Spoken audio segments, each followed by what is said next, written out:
Okay, kusukana. Yani, Tusker Project Fame was fantastic. And I did not know that it was going to be recurring. And now when you something, Matimo, one time, Taweyo. Cannot do ni, I do it every time. Hey, that was my break. Technically, if I go anywhere, people refer to me using Tusker Project Fame. Then later on, like, oh, kulikuwa na KTN, I can sing. KTN, I can sing, Otemo. The Raf, Otemo, Marsita, Mkaindi, Otemo. Lakini manom miya break was Tusker Project Fame. And I enjoyed every minute I spent there, except I got diabetes from there. Na madho soda maraj. Samaji madho kongo, ana madho soda. Kinada madho soda, mamit. Apo manaka diabetes emodonjo.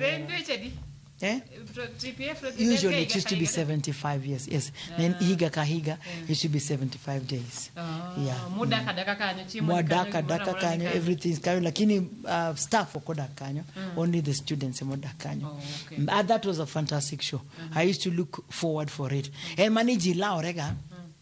And don't Martin Maji don't record etc. Lakini apart from that, it's a show we used to love. You sit down there to camera, you know, etc. You want to give the best, and the students also want to give the best. Preparation for it, we are trying all of us to give the best, you know. Nipimo another thing that you can do. Apparently, ipimo ni kopogori dine beni okin ni okiwer. Dine beni okinja wer. Angoma chielo maelen tawali nyalotimo. Helen Rawali kamina na niye designer. Kamina na niye. Ano kadhi saloon loso kuka, loso kenda. Ano kadhi saloon. Ilo soko kiot. Alo so kenda ot. What ot manade? Mtoka. Do you know nade magini kaini magati mukaini. May I do myself. My whole from top to bottom myself. I design Leona ngini akaoga gik moko my very strange. Kawono karwa ko strange, but there are times I put on very strange combinations. Madiwa je omera. Ki chako golo gik mantire dayo ni. Ai! Magi gik birwako. Akode romolo. Ai to bernangoni. Samigo picha metama. Lakini gole yoro ni manen blouse. To peni ka barwako blouse. Mitia mitaka mana. Designer. Ndire blouses boko mangi design omera. Makiketo kaini ini kurika ungi hips. Kurika kamar luado wuki kano ndio nalipate extra hips omera nalipate. Mano designer by design. We too good. Nikienda kwa kwa nini kwa angalia kila mtu anavanga earrings mbili. Mimi hata nikiwacha moja sistuki. Don't kind of will cause wewe. Kataka will ayode kutoka yude, that's a question. Na yudogo kosoka yudogo. Koka yudogo to wadi nyime. Omera idi nyime. Don't call me now. Koni okine ini singi onge alafu tutafanya donge mane kaka omera ananga makatoka ngalo kataka gini you know belt more gold mo belt loss kudo necklace kinde moko na dwaro gimorta kiti wiye kawen kumbe I'm thinking that I'm actually getting that's how Rwandese and Burundians actually adorn their heads. It became a style. Earring collal. An earring collal okchuna. Kendo klitna. Nikitkoza is a hook. Manokoro, you actually accessorize your head. Vizuri sana. As long as Nikoni and you wish interior. Chandeo. My imagine, you know. Chandina de. And kadanya look at a rock two different ones. Karwako ka diro you wear take te. When you look at this side, you see a design. Look at this side, you see another design. Jai, kwani na mano wacho design na mawuotho mera. Betugo. I can change anything to anything. Kaki ndire la moro maloso ga kana die dukana wacho designers no tam loso na skirt kore ke jok ba igi dongo. This unatengeneza skirt unakata kuingia aloso rapa.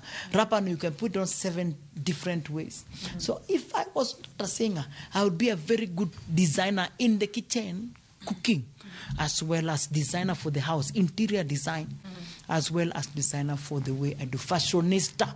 Geek majbaro fashion geek. Mimi niko na fashion yangu, singoji ya watu. Fashion mariji. Fashion de jigo yuko chana mera. Naloso mana mahara. If it works for you, that's okay. If it doesn't work for you, pole. Sorry, tuwadhi mbele. Chimo mani mtedi, wacha nitedo bende. In designer jikoni. mimi sijui kupika chakula vile kila mtu anapikanga. Tema punjo design mara. Cause anybody who has passed through me, they cannot cook the same. Ati niko ra lot wangada to waketa kanyo ni chielo tigolo. Hapana. Kaina lot no kene midwa chamo. Nyakikete mandari, nyakikete gik mameto. Makodonje dhogi tiwacho ni yes chamo ringo kata ne onge ringo tiwinjo maber. Yes, feeling good is a fantastic feeling and we have to spread it all over. Iwinjo what? Ngenjo ngegi in ngama mor sate kendiero bede kindi jibe nitiere gimoro ma samoro nego chunyi kata ng'at nyalo romo gi len ka okon pacheni mabor ok mamiyo ga ya wang'eny piny kae omera lakini ka gise wango ya me have outlets. One of the outlets that I always throw my asira kwao ni Afrizo gin jower ni tarusa asira huko kori chalo ng'at ma disciplinarian to kara asira ndio berni wacho dhulu koro giwinji mana chiel kende ma winjo kae koro sometimes that's where I have an outlets for Afrizo is like my baby, and I feel like most people that I nurture in Afrizo end up becoming very successful. Most of them ginjok ma successful sana. Kineno Jacqueline Meza, Ruth Matete, Godfrey Maucha, Kevin. You know, they are very good. They are people who eventually become very successful. And you know, that makes me happy. If you have things that make you happy around you, definitely you'll not find there's no way that two negatives will grow a positive. So get positive. And in fact, some of the people that I nurture, I teach them. Ninya kagibed jokma pull in positive energy.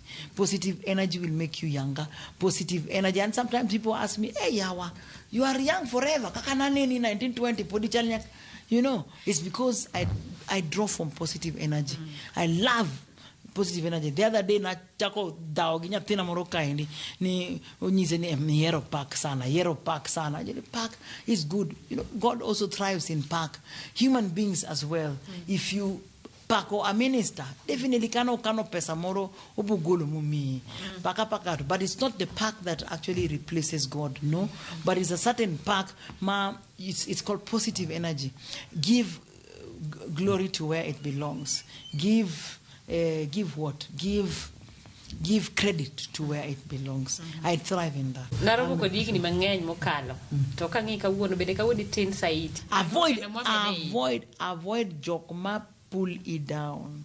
Avoid conversations ma pull it down. In fact, walk away from them. But get energy from people who make you happy.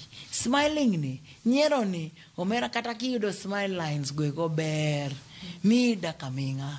You know, dakaminga because you know your spirit is elated.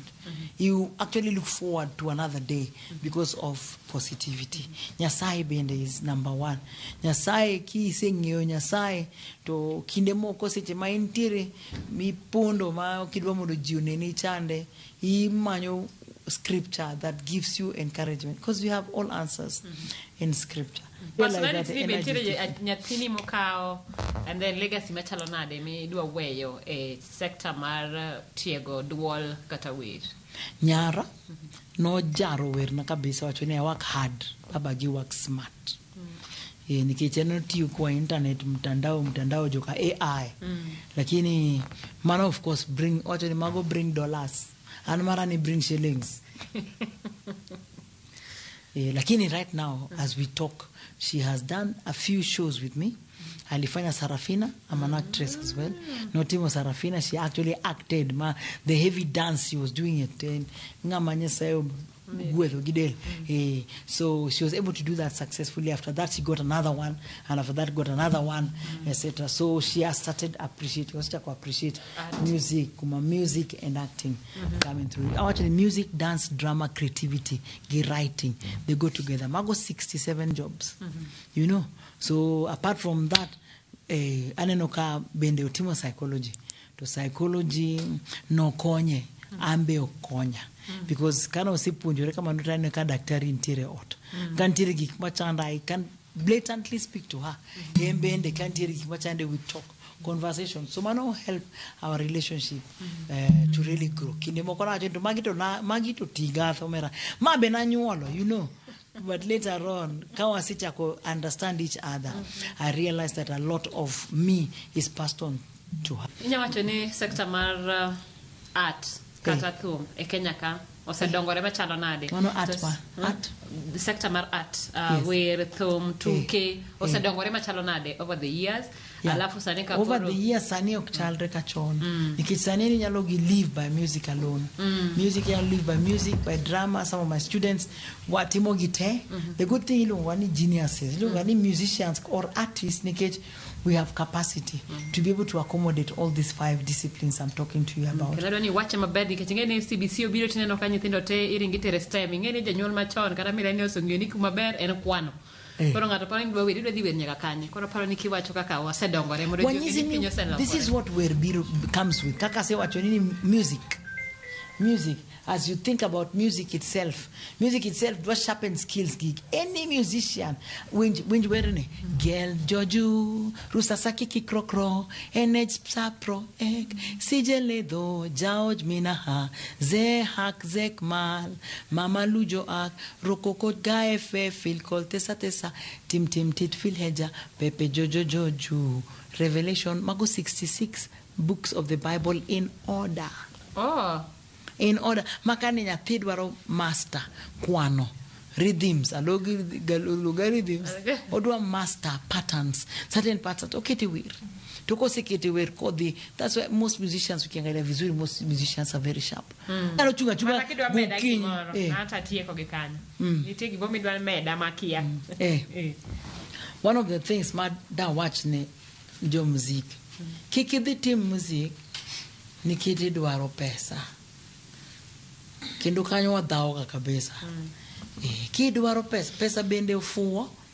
Pesa ofuo kabisa, is a spirit. Owinjo kendo ng'eyo kendo medo kinde medo ware. Kendo kimanye kamano endo to lalni. To samo kidware, miketo your art first. Miketo everything you want first. Give it with the passion that is desired. Temere anything you want with the passion that it requires. Don't look at the money. It will follow you. Kabisa. Karabogi aparo mana ni kae kendo anyiso Ellen ni onego bina chule. Nikech osemiya moro oseng'isa ni sani en comedian, en jami ji nyiero. Aneno ka show manyadhiwa kawuono onego beni ugolna uru sadaka matin mondo ariwe. Mondo kiny ochako duogi. Kao kamano. Thuolo mane wantiere godo e chenro mar nyadhiwa orumo gi kanyo. Wanenore kendo chieng' ngeso mabiro. Chenro mar nyadhiwa nyinga Simprose Okinda.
Time.